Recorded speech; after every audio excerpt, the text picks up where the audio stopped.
동아일보의 설립자 초대 사장 김성수의 서훈이 56년 만에 박탈됐습니다. 80년대 이 인천 김성수 씨 동상이 매년 한 번씩 깨졌죠. 고대. 정말 대단하네요. 그러니까 우리는 친일파와 독립운동가를 딱 이분법으로 구분하지만 사실은 친일파들 중에서는 처음에는 독립운동을 했다가 나중에 변절해서 친일파가 된 사례들이 꽤 많아요. 겁나게 억울하지. 40년대 전향한 놈들. 그렇지. 끝까지 버티다가 씨. 그렇지.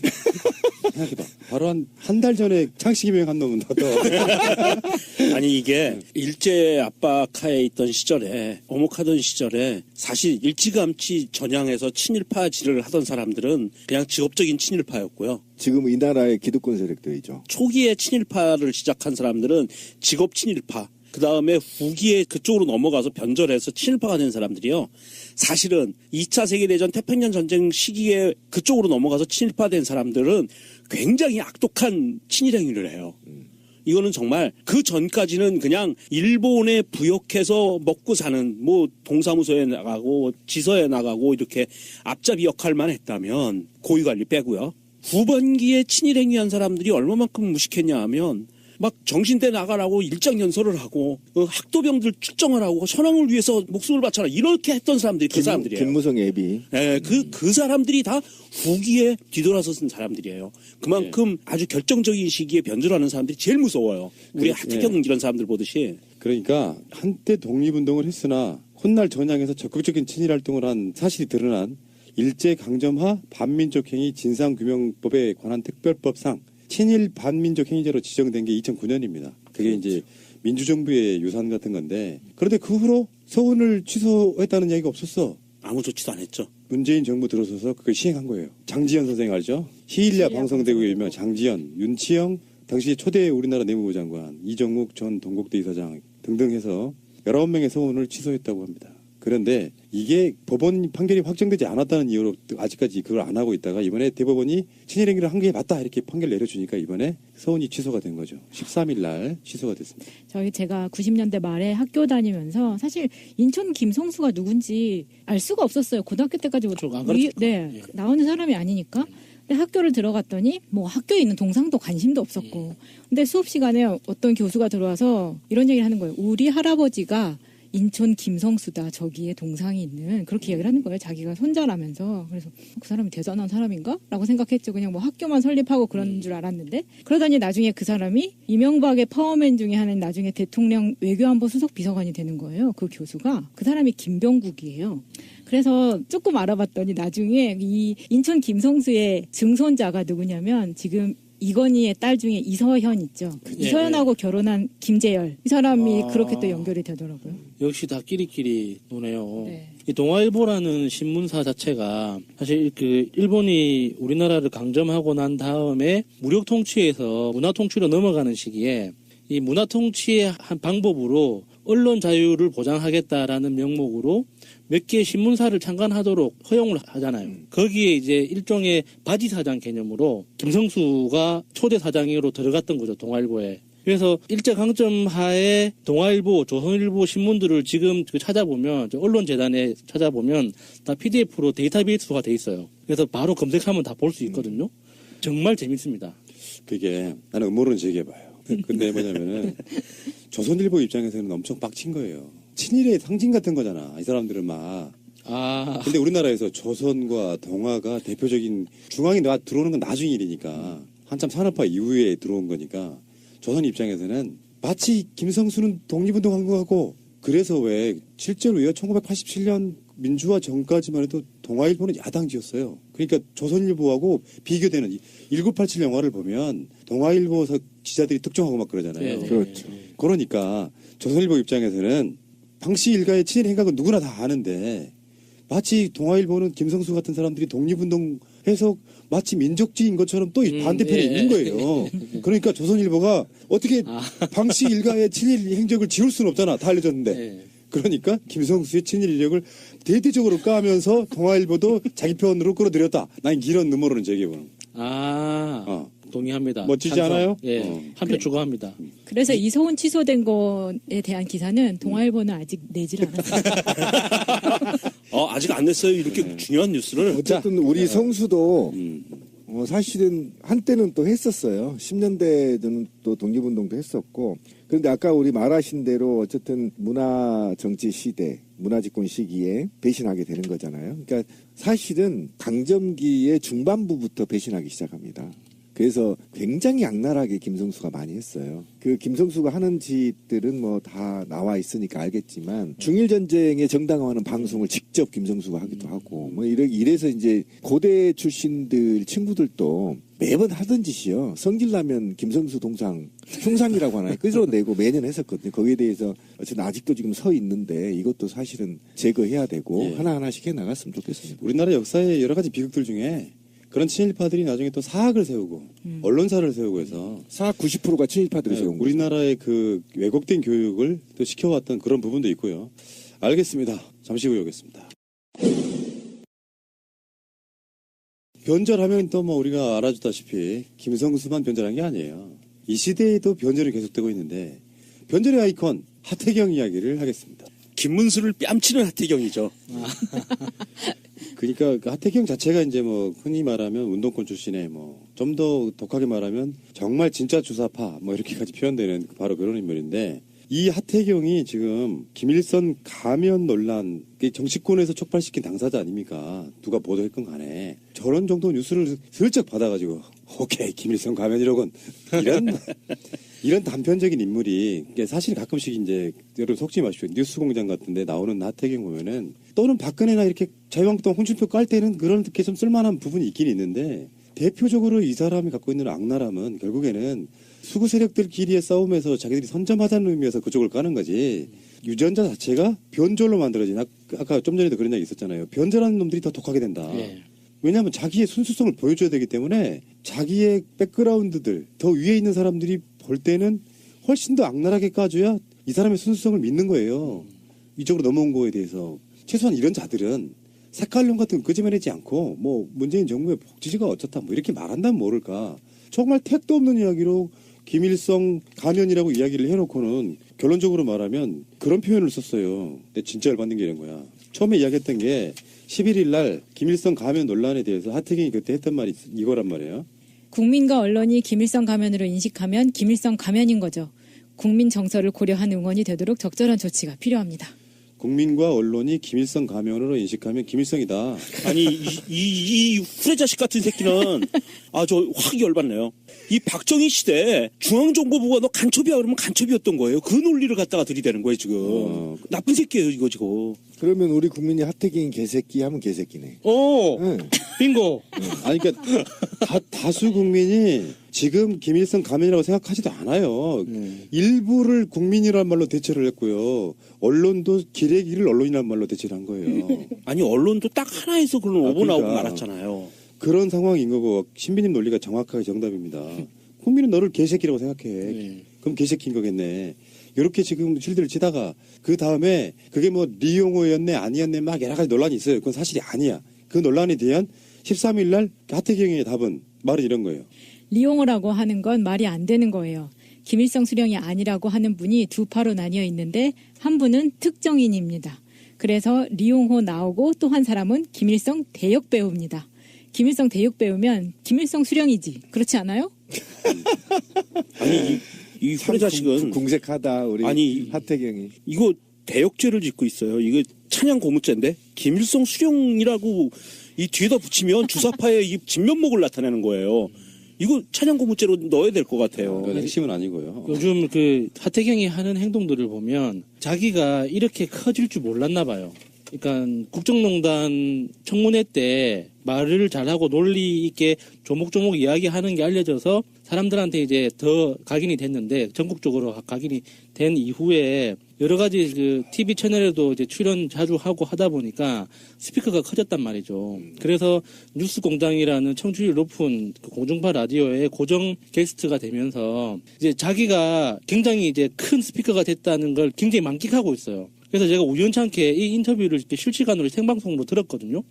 그때 어떤 느낌이었냐면 변태가 이렇게 그 채찍질 맞을 때 쾌감을 느끼는 변태들 있죠. 그런 변태들이 한 대 때리면 한 대 더, 좋아, 한 대 더 때려줘, 막 이렇게 맞아요. 하잖아요. 즐기는 거. 정말 딱딱 그런 분위기였어요. 이게 그 당시에 인터뷰 실시간 문자가 막 초단위로 막 수백 수천 통이 쏟아지면서 김어준 씨가 굉장히 놀라고 있었거든요. 이렇게 많은 문자를 받아보는 게 처음이라고. 그러니까 너무 재밌어 하는 거예요, 하태경이. 그래서 와, 순간적으로 와, 이 사람 넘어갔구나. 즐기는구나. 네, 자기가 담을 수 있는 어떤 그릇을 넘어갔구나. 그럼 그래서 그 다음 단계는 어떻게 되는 거예요? 완전 맛이 가버리는 거죠. 너덜너덜해질 때까지. 그럼 누가 되는 거예요? 그 다음에는 변희재 되는가? 변희재? 정치인들이 이런 게 좀 있어요. 반대쪽 진영한테 공격을 당하면 굉장히 훈장처럼 여기는 부분이 있습니다. 그러니까 반대쪽에서 하태경을 아무리 공격해봐야 하태경은 그게 자기가 잘하고 있다는 증표라고 계속 이야기를 할 거예요. 분명히. 근데 저는 이렇게 생각해요. 팟캐스트도 아닌 지상파인 김어준의 뉴스 공장이 1위를 달리고 있는 현실 아닙니까? 네. 가슴 아픈 현실이고요. 문제는 하태경을 패널에서 빼야 됩니다.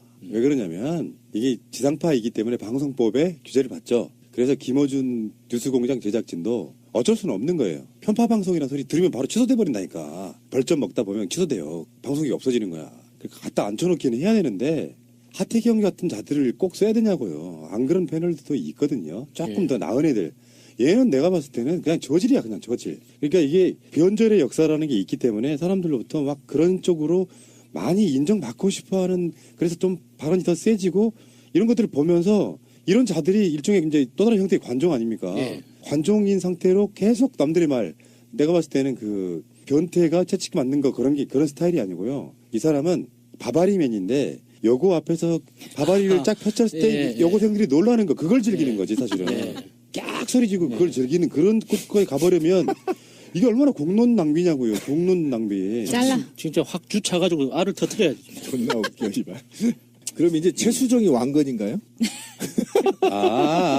이용우가 고일성이면 최수정이 왕건이냐 이거죠. 아 그러네. 왕건으로 나왔었으니까. 이제 우리 웃겼죠? 웃겼어요. 저 김명민이 이순신이고. 그렇지. 그럼 다 살아있네, 우리 뭐. 왕건도 살아있고, 이순신도 살아있고. 태경이가 대단한 놈이구만. 하태경 정도는 이를테면은 로또 맞은 케이스거든요. 뭐 스펙이 좋고 실력이 좋아서 되는 게 아니고요. 저쪽 정당에서도 그런 쪽으로 비언절한 자의 표현이 필요해요. 투항하게 만들기 위해서도 필요하고 굳이 이쪽 진영을 깔 때 자기들 입 더럽힐 필요가 없거든. 비언절한 자의 하나의 스피커를 통해 가지고 계속 빨갱이, 정북, 김일성 뭐 이런 거를 설파하게 만들어주면 돼요. 사실 변절이라는 게 이런 개념이거든. 주사파가 보수당 쪽으로 변절했다 이런 개념이 아니고요. 실제로 이렇게 봐야지. 학생운동을 열심히 하던 사람 중에 하나. 그것을 나쁘게 만들기 위해서 사실 주사파라는 주홍 글씨를 찍은 부분도 있어요. 예전에. 그래서 지금도 뭐 정청래 의원이나 김빈석 원장이나 뭐 등등의 그 전대협 출신들, 한총련 출신들이 다 그렇게 주사파 출신들로 이야기 되지만 물론 90년대 가면서 더 북한 주체 사상을 좀 조금 더 이렇게 쉽게 해석하는 부분도 없지 않아 있었지만 그것도 선의로 보면은 굉장히 중요한 진전이었다고 보는데 어쨌건 운동권들을 낙인 찍어서 주사파로 낙인 찍었는데 그 사람이 어느 날 갑자기 저쪽으로 건너가서 구색 맞추기에 딱 좋아서 일종의 용병 같은 거라고 보시면 돼요. 근데 지금도 신나가지고 저러고 있는 거야. 이게 해운대 구민들은 하태경 보면서 정말 부끄럽게 생각하셔야 돼요. 그러니까 그 보수정당을 찍지 말고 진보당을 찍어달라 이런 말이 아닙니다. 기왕에 자유한국당을 찍거나 바른정당 후보를 찍을 거면 더 나은 그나마 좀 사람답게 생각하고 행동하는 사람을 후보로 내세우라고 당에 요구하세요. 이게 여러분들도 보면서 안 쪽팔립니까? 이 하태경이 진짜 말 같지도 않은 이런 소리를 하면서 하태경이 항상 시작하기 전에 인사하지 않습니까? 해운대구 지역구라고. 그런 이야기를 하태경 입에서 들을 때 안 부끄러워요. 저는 부끄럽죠. 진짜 존나 쪽팔릴 것 같은데. 부산의 진짜. 1번지 해운대가. 부산의 강남이잖아요. 강남보다 비싸요. 그렇죠. 네. 해운대가. 아파트 하나에 막 36억 그러더라고. 좀 우리 그 해운대 구민의 어떤 자존심을 위해서라도 하태경 같은 인간이 정치판에 더 이상 놀지 못하도록 이렇게 좀 주민들끼리 알죠? 예? 그렇게 해운대 모래사장에 묻어버려야 돼. 근데 어쨌든 저는 하태경이 실수는 할 수 있다고 봐요, 정치인들은. 그런데 사과를 안 한다는 거예요. 실수가 아니니까 지 생각에는. 실수가 아닌 것 같아요. 아니 국민이 사과하라면 해야 되는 거예요. 왜 그러냐면 그거를 먼저 제기했던 언론이 내렸고 사과 방송을 했고요. 그렇죠. 그런 상태였다면 본인이 잘못 봤 한마디면 우리 국민은 용서할 거예요. 그런데 끝까지 우기잖아. 그래서 걔는 그 정도, 딱 그 정도. 그러니까 딱 그런 식으로 이제 고집 세우다 골로 가는 겁니다. 걸로 가는 거죠. 실제로 잘못하는 경우는 있어. 정치인들이 여당 쪽도 그렇고 여당 쪽도 그렇고. 근데 제가 볼 때 변희재만 못해요. 진솔하게 사과를 하면 결국은 또 대중이 용서를 하잖아요. 근데 하태경은 그렇죠. 내가 보기엔 선을 넘었어. 그래 넘어버렸어요. 잘못 판단했다. 김일성이 아닌 걸로 근거가 없으므로 죄송하게 생각한다 하면 끝날 문제인데 이 새끼는 궤변이 무슨 이런 궤변이 다 있냐고. 하태경도 우리 방송 들을 거라고 저는 봐요. 왜냐면 뉴스공장의 낙수 효과잖아요. 그래서 뉴스공장 들을 게 없으면 김용민은 뭐하라고 하나 새날 뭐하라고 그것도 하나 우리가 듣겠지. 이렇게 욕하는 걸 듣고 또 혼자 좋아서 쪼개고 있다고? 아우 짜증나. 아니 그럴 수 있어. 씨 웃고. 내가 예. 제목에다 꼭 야, 달아놓겠습니다. 새날에서까지 나를 변태 하태경. 진짜 아니면 변태네. 그러면. 안에 나와서 한번 맞짱 까든가 새날에서. 씨발. 모래로 터지기 싫으면. 자, 어쨌든 간에 명절에 여러분들 내려가시면요. 밥상이란 게 그런 거 아니에요. 지금 현재 부산 쪽에 사시는 분들 야수님 말이 딱 맞죠. 우리를 대표하는 정치인, 우리 심부름꾼인데 하는 짓은 완전 변태. 이런. 그리고 다른 건 몰라도 아직 젊은 운동권 출신의 국회의원이라고 하면 이쪽에 있든 저쪽에 있든 최소한 색깔론 제기하는 새끼는 개새끼예요. 그걸로 지금까지 친일파들이 우리나라를 지배해왔던 거 아닙니까? 그렇죠. 에이씨. 근데 그런 자가 저 수구당에 노른자 이 땅에 공천을 받으려면 얼마나 뭔가를 열심히 했겠어요. 그렇지 않겠어요? 그쪽에 있는 쟁쟁한 정치인들이 그 공천만 받으면 당선된다는 그 땅에 오죽했으면 공천해줬겠냐요. 이쪽에 온갖 정보를 다 갖다 줬겠죠. 뭐 그런 것도 있을 거고 아무튼 그럴 겁니다. 예. 새가 날아든다는 여러분들의 하트를 먹고 삽니다. 잊지 않으셨죠? 에피소드 제목을 누르고 플레이가 되면 오른쪽 위에 하트를 꾹 눌러주세요. 오늘도 감사합니다.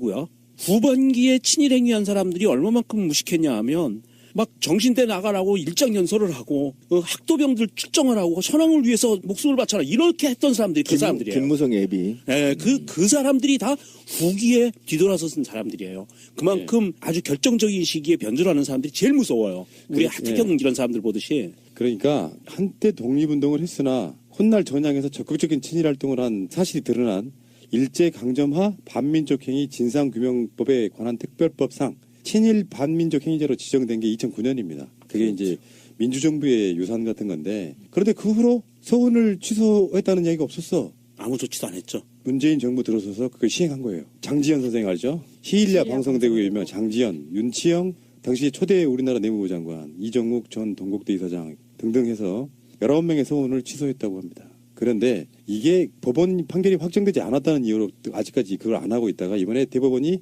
친일행위를 한 게 맞다 이렇게 판결 내려주니까 이번에 서훈이 취소가 된 거죠. 13일 날 취소가 됐습니다. 제가 90년대 말에 학교 다니면서 사실 인천 김성수가 누군지 알 수가 없었어요. 고등학교 때까지 나오는 사람이 아니니까. 근데 학교를 들어갔더니 뭐 학교에 있는 동상도 관심도 없었고. 근데 수업 시간에 어떤 교수가 들어와서 이런 얘기를 하는 거예요. 우리 할아버지가 인천 김성수다. 저기에 동상이 있는 그렇게 얘기를 하는 거예요. 자기가 손자라면서. 그래서 그 사람이 대단한 사람인가? 라고 생각했죠. 그냥 뭐 학교만 설립하고 그런 줄 알았는데 그러더니 나중에 그 사람이 이명박의 파워맨 중에 하나인 나중에 대통령 외교안보 수석 비서관이 되는 거예요. 그 교수가. 그 사람이 김병국이에요. 그래서 조금 알아봤더니 나중에 이 인천 김성수의 증손자가 누구냐면 지금 이건희의 딸 중에 이서현 있죠. 이서현하고 결혼한 김재열. 이 사람이 그렇게 또 연결이 되더라고요. 역시 다 끼리끼리 노네요. 네. 이 동아일보라는 신문사 자체가 사실 그 일본이 우리나라를 강점하고 난 다음에 무력 통치에서 문화 통치로 넘어가는 시기에 이 문화 통치의 한 방법으로 언론 자유를 보장하겠다라는 명목으로 몇 개의 신문사를 창간하도록 허용을 하잖아요. 거기에 이제 일종의 바지 사장 개념으로 김성수가 초대 사장으로 들어갔던 거죠, 동아일보에. 그래서 일제강점 하에 동아일보, 조선일보 신문들을 지금 찾아보면, 언론재단에 찾아보면 다 PDF로 데이터베이스가 돼 있어요. 중요한 뉴스를. 어쨌든 우리 성수도 사실은 한때는 또 했었어요. 10년대에는 또 독립운동도 했었고. 그런데 아까 우리 말하신 대로 어쨌든 문화 정치 시대, 문화집권 시기에 배신하게 되는 거잖아요. 그러니까 사실은 강점기의 중반부부터 배신하기 시작합니다. 그래서 굉장히 악랄하게 김성수가 많이 했어요. 그 김성수가 하는 짓들은 뭐 다 나와 있으니까 알겠지만 중일 전쟁에 정당화하는 방송을 직접 김성수가 하기도 하고 뭐 이래서 이제 고대 출신들 친구들도 매번 하던 짓이요. 성질나면 김성수 동상 흉상이라고 하나 끌어내고 매년 했었거든요. 거기에 대해서 어쨌든 아직도 지금 서 있는데 이것도 사실은 제거해야 되고 예. 하나하나씩 해 나갔으면 좋겠습니다. 우리나라 역사의 여러 가지 비극들 중에 그런 친일파들이 나중에 또 사학을 세우고 언론사를 세우고 해서 사학 90%가 친일파들이 세운 거죠. 우리나라의 그 왜곡된 교육을 또 시켜왔던 그런 부분도 있고요. 알겠습니다. 잠시 후에 오겠습니다. 변절하면 또 뭐 우리가 알아줬다시피 김성수만 변절한 게 아니에요. 이 시대에도 변절이 계속되고 있는데 변절의 아이콘 하태경 이야기를 하겠습니다. 김문수를 뺨치는 하태경이죠. 있어요. 그래서 바로 검색하면 다 볼 수 있거든요. 정말 재밌습니다. 그게 나는 음모론을 제기해봐요. 근데 뭐냐면은 조선일보 입장에서는 엄청 빡친 거예요. 친일의 상징 같은 거잖아. 이 사람들은 막. 근데 우리나라에서 조선과 동아가 대표적인 중앙에 들어오는 건 나중 일이니까 한참 산업화 이후에 들어온 거니까 조선 입장에서는 마치 김성수는 독립운동한 거고 그래서 왜 실제로요 1987년 민주화 전까지만 해도 동아일보는 야당지였어요. 그러니까 조선일보하고 비교되는 1987 영화를 보면 동아일보 기자들이 특종하고 막 그러잖아요. 네, 그렇죠. 그러니까 조선일보 입장에서는 방씨 일가의 친일 행각은 누구나 다 아는데 마치 동아일보는 김성수 같은 사람들이 독립운동해서 마치 민족주의인 것처럼 또 반대편에 있는 거예요.